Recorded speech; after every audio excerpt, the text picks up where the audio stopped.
Good morning, children. Today I will be discussing three epidemiological problems. One is about rabies, other is leprosy, and third is vitamin A deficiency or the night blindness.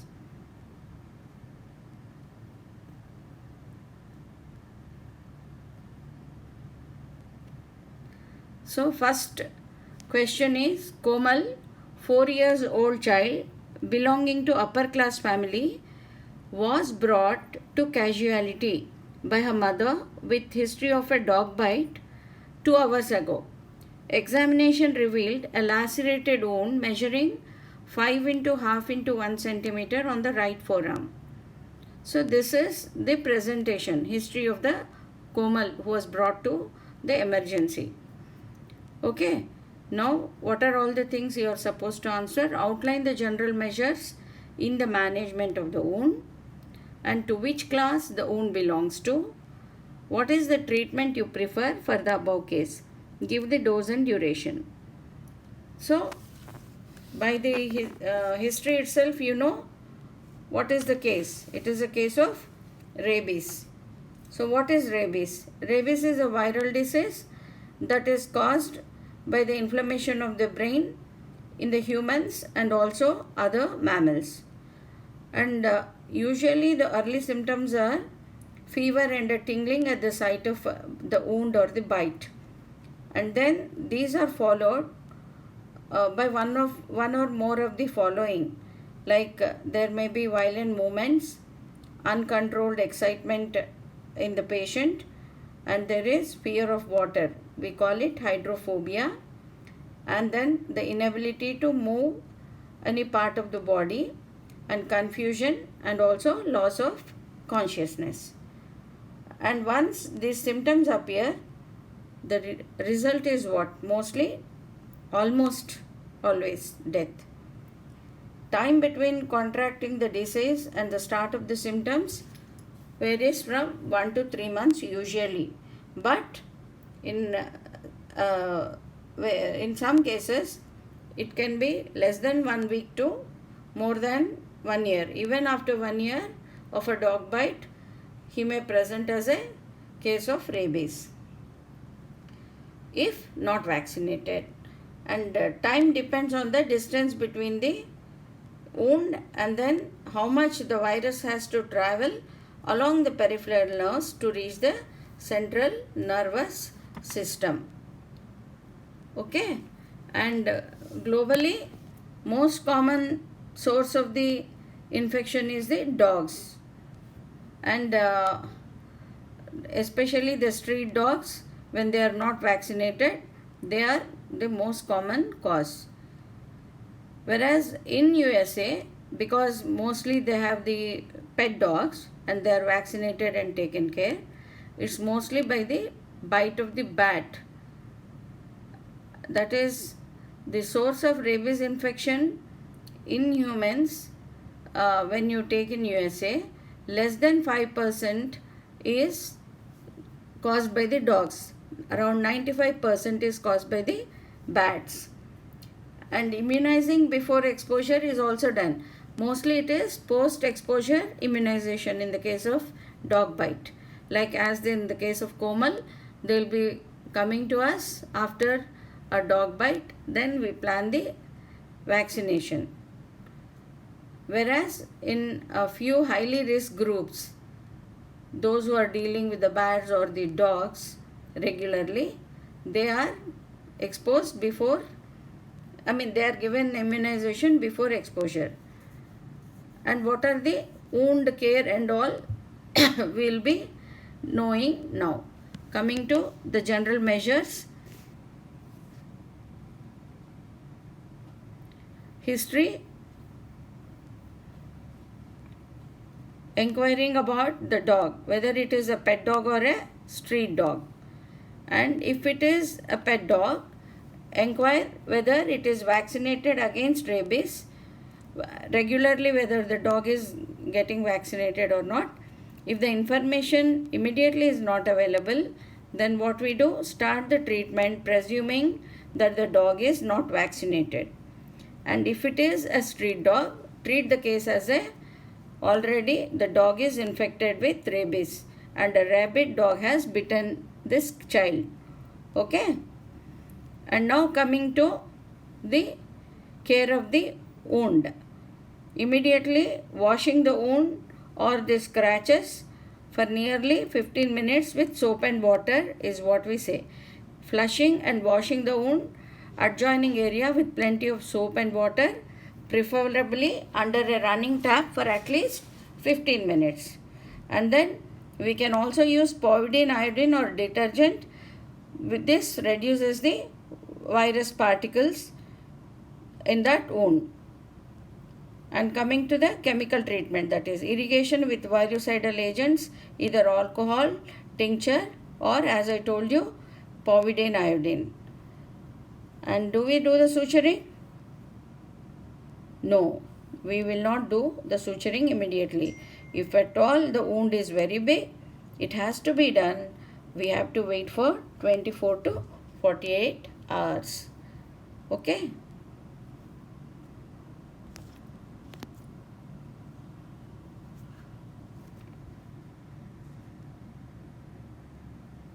And then applying minimum possible stitches under the cover of rabies immunoglobulin locally. So, not only vaccination, passive immunization is given through immunoglobulins. Antibiotics and anti-tetanus measures are also given. So, what are the things? Vaccination, if there is a need, stitching has to be done, wound is big, locally giving the under cover of the immunoglobulins suturing. Antibiotics and TT, anti-tetanus vaccine. And in this case, the wound belongs to category 3 or severe exposure. And what we do? Immediate vaccination and administration of rabies immunoglobulin both have to be given for this child. Intramuscular vaccine for post-exposure prophylaxis. This is SN regime. This is IM vaccine. 5 doses regime prescribed. 1 dose on each of days 0, 3, 7, 14 and 28. 0, 3, 7, 14 and 28. Last 3 weekly gap. First is the first dose we are giving is 0. Again third day the child gets the vaccination. Volume is 1 or 0.5 ml. That depends on the type of the vaccine. We have different varieties. Site is into deltoid or anterolateral aspect of the thigh in the child less than 2 years. This is, you can see in this day 0, rabies immunoglobulin is given along with the vaccine. 0, 3, again only vaccine is given. 7 vaccine, 14 and 28. 5 vials and 5 visits. Okay. Next is Zareb regime. This is 2-1-1 regime. That is 4 dose regime prescribing 2 doses on 0 day and thereafter 1 dose for each of the days on 7 and 21. Volume is 1 ml as the age of the child is more than 2 years. Site is into the deltoid or the thigh. So, on day 0, 2 sites injection is given along with rabies immunoglobulin on 7th day and also on 21st day again. That is 4 vials and the visits will be 3 because on first day we are giving 2. Intradermal vaccine for post-exposure prophylaxis. We were discussing about intramuscular till now. This intradermal is 0.1 ml at 2 sites, that is deltoid and the thigh on days 0, 3, 7 and 21. And again continue rabies immunoglobulin also. Okay. Here the dose is 0.1 ml whereas it was 1 or 0.5 ml in the IM case. Okay. We have different regimes.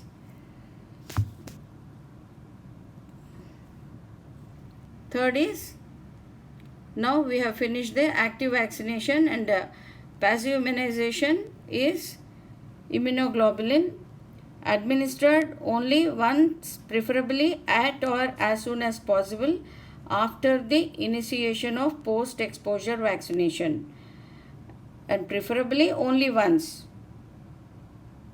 at the time of the vaccination, or as soon as possible after the initiation. Suppose immunoglobulin is immediately not available, you should give it as soon as possible.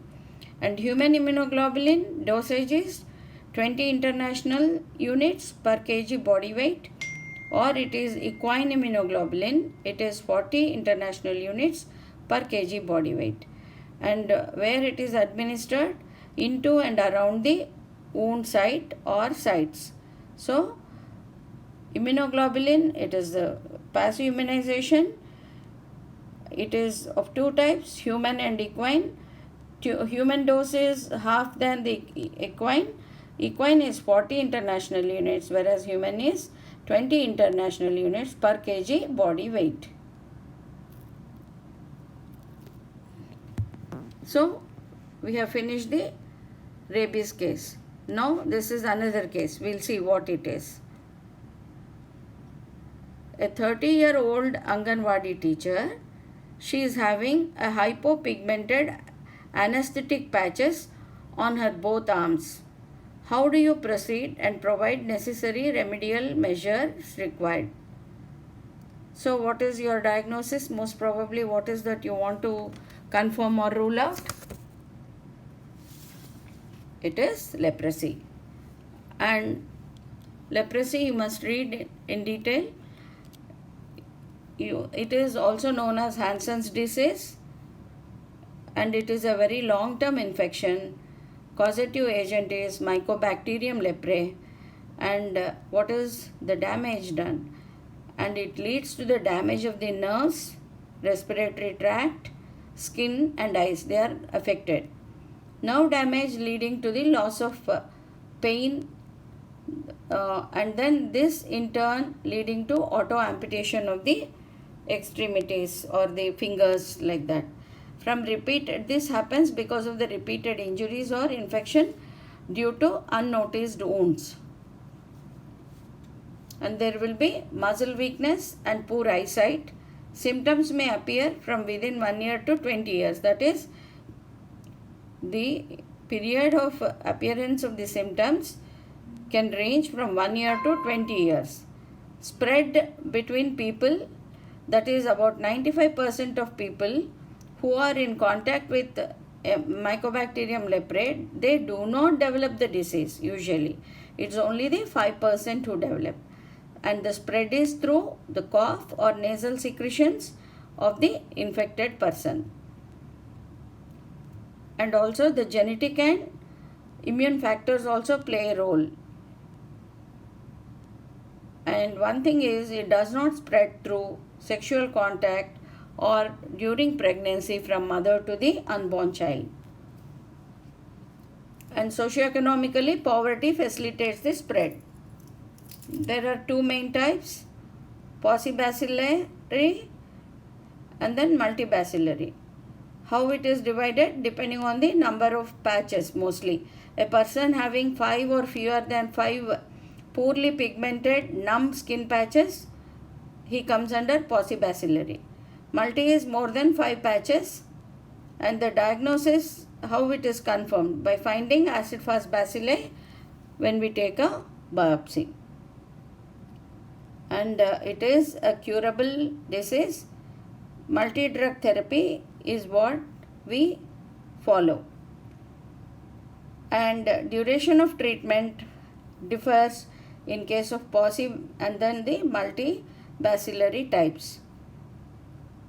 And we are following National Leprosy Eradication Program now, which was started in 1983, and it is a continuation of the National Leprosy Control Program of 1955. So it is a leprosy, first they started control program, now it is we are planning elimination program, eradication program. So you should know the differences between control, eradication and elimination. Okay, and strategy is what? National Leprosy Eradication Program. We are having decentralized units, integrated leprosy services are available, and this is the main purpose is early detection and complete cure of the or treatment of the leprosy cases. And here the involvement is from the grassroots level, that is ASHA workers from the sub-center to the PHCs, and then referral to the higher centers as and when needed to the district hospitals, and then the tertiary care centers is being done. And also it is involving ASHAs, as I told you, and strengthening the disability prevention services and conducting health education classes is also part of the NLEP. And how do you define elimination? Or it is as attaining a prevalence rate of less than 1 case per 10,000 population. Okay, this is in general about the leprosy. We have just tried to refresh our memory. Please go and read in detail. A 30-year-old Anganwadi teacher, now she has come, and there is a hypopigmented anesthetic patch, that is the sensation is not there. Okay, so clinical history is suggesting the possibility of leprosy lesion in the teacher. Case history, basic details of the patient we have to take: name, age, sex, address, education, occupation, income, socio-economic status. I told you it is more among the poorer sections, and also the living conditions.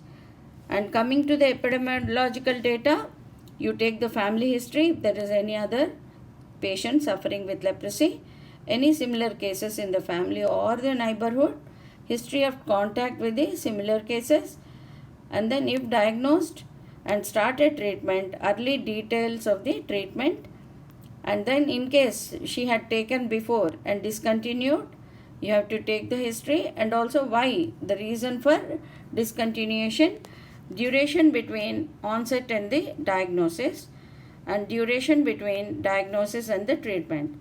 So symptoms appearing when it was diagnosed as leprosy, and once it is diagnosed, what is the time taken for the starting of the treatment. These things you are going to ask. Okay.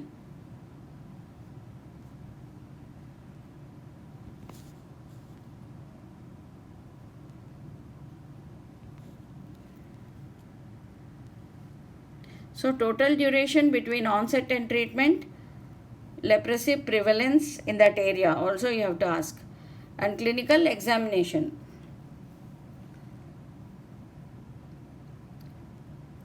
Examination for leprosy is done in a good daylight, so that is very important. And then examination is done from head to toe, both from front and behind, for the evidence of features of leprosy. Examination of skin lesions, peripheral nerve examination, any deformities you examine, and then as I told you, ask for the laboratory investigations for confirmation. Mostly skin smear, bacteriological index, morphological index, histamine test, biopsy, foot pad culture, immunological test, and lepromin test. You have to read all this in detail. You should know what are all the different tests, how we do it. It is an acid-fast bacilli, I told you previously, isn't it?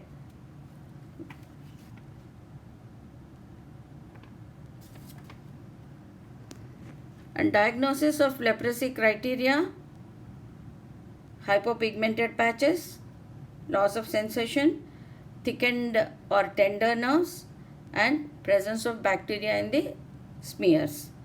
And classification, I have already told, POSI and multi. Deformity grading 0, 1 and 2. Treatment, patient is registered and treated under National Leprosy NLEP program. Treatment schedule, Type of leprosy, duration of treatment months, drugs used are rifampicin 600 mg, dapsone 100 mg, clofazimine. These are the things used. In POSI, it is treated for lesser period. Whereas in case of multibacillary, the duration is going to be more.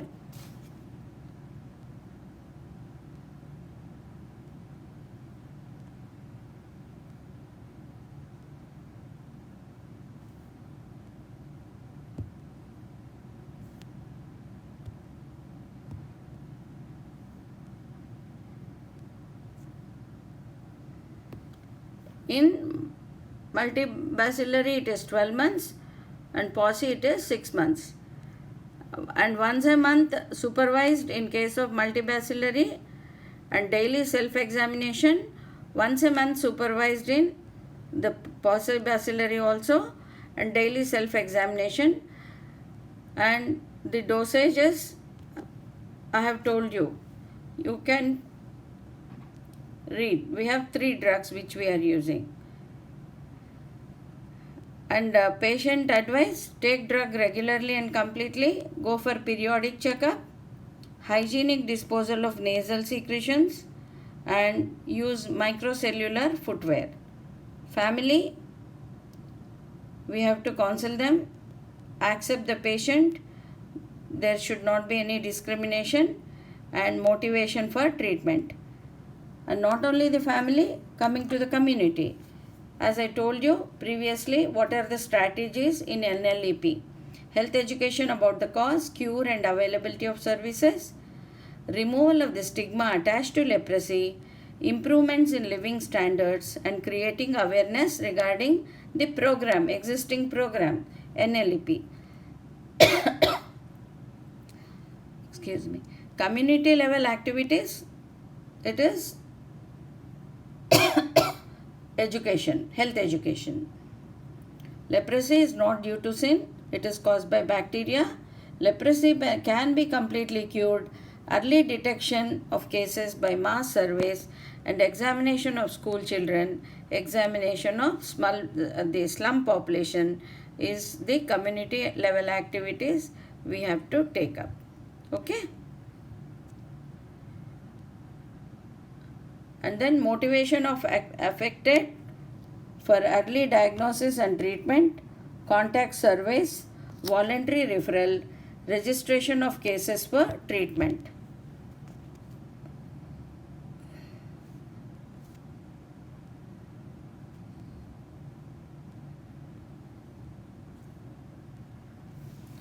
So we are done with the leprosy part also.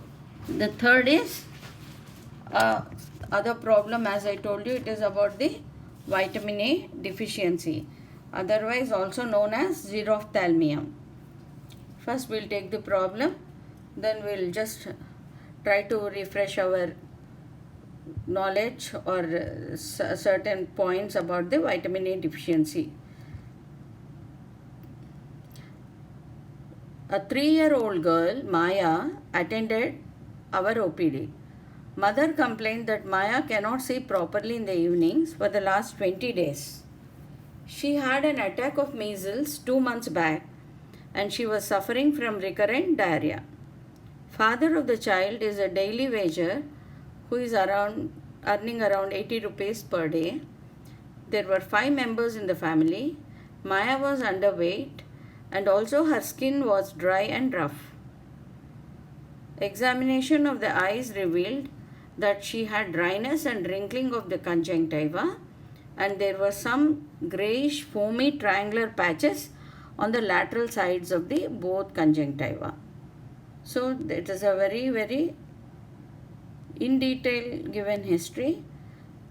She is not able to see properly in the evenings from 20 days, had an attack of measles, and also suffering from recurrent diarrheas, and she comes from a very poor family and she is malnourished, she is underweight, her skin is also dry and rough, eyes are also showing signs of xerophthalmia. So give your probable diagnosis. What are the precipitating factors for the current health status of the child? The answer is there in the question itself. What advice would you like to give to the mother and the child? So, nyctalopia or the night blindness due to measles, which caused epithelial erosion by that causes vitamin A deficiency.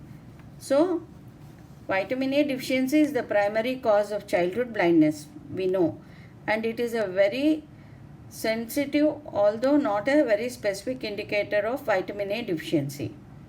This is night blindness. Deficiency impairs functioning of the photoreceptors rods leading to night blindness. The cause for night blindness is the impairment of the photoreceptors rods in the eyes, in the retina. And what is xerophthalmia? It is the general term applied to all the ocular manifestations which are caused by the impaired vitamin A metabolism, from night blindness to complete corneal destruction. So, xeros is dry, ophthalmia is the eye. So, it is the dry eye. And coming to the vitamin A requirement per day for men is 5000 international units, for women it is 4000 international units recommended daily allowance of vitamin A. And coming to the sources in general, it is liver, egg yolk, dairy products, and coming to the yellow and green leafy vegetables, tomatoes, fish and cod liver oil, fish liver oil and cod liver oil.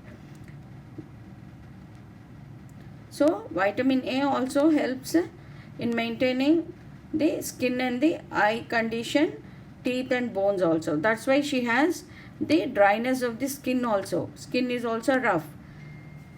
And it is also a stress buster. Deficiency of vitamin A makes one susceptible to repeated infections also. That's why she is having this recurrent diarrhea again, which is due to vitamin A deficiency. Okay.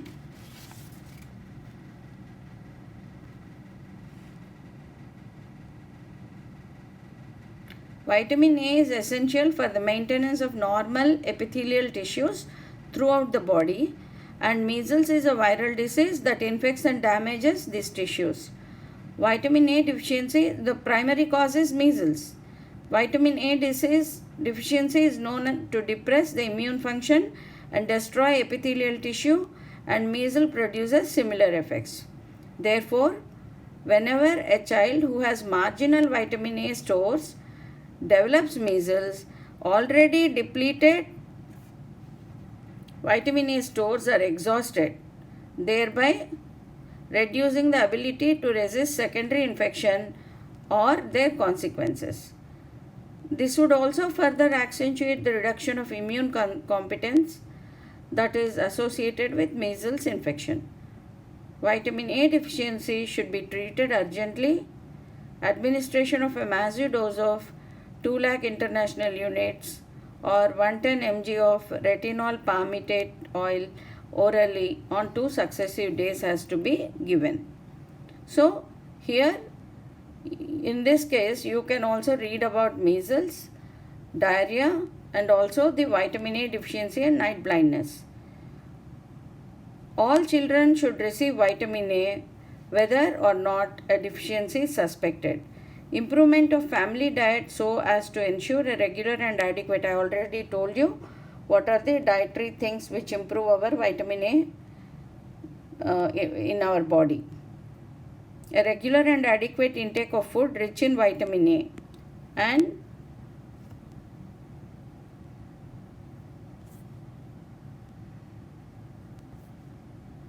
reducing the frequency of severity of contributory factors. That is, as I told you, we have in this case a low socioeconomic condition, thereby deficient nutritional problem. There is protein energy malnutrition, respiratory tract infections, and diarrhea and measles.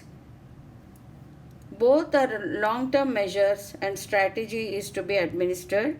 A single massive dose of 2 lakh international units of vitamin A in oil orally every 6 months to preschool children, that is 1 to 6 years, you give massive dose treatment twice a year, and half that dose, that is 1 lakh international units, to children between 6 months and 1 year of age.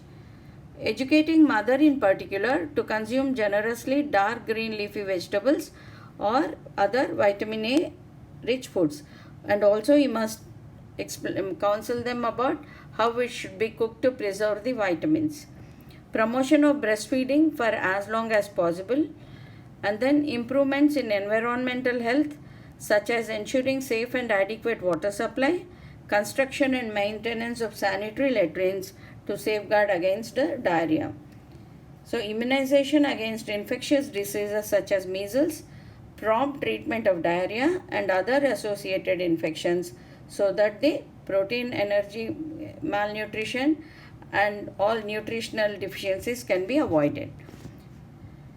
Better feeding of infants and younger children. These are all the things you are going to advise. Okay. So we have finished our all the 3 cases. You are going to read about rabies, leprosy and vitamin A deficiency, measles and also diarrhea and protein, energy, malnutrition. All are covered in these 3 questions. Okay.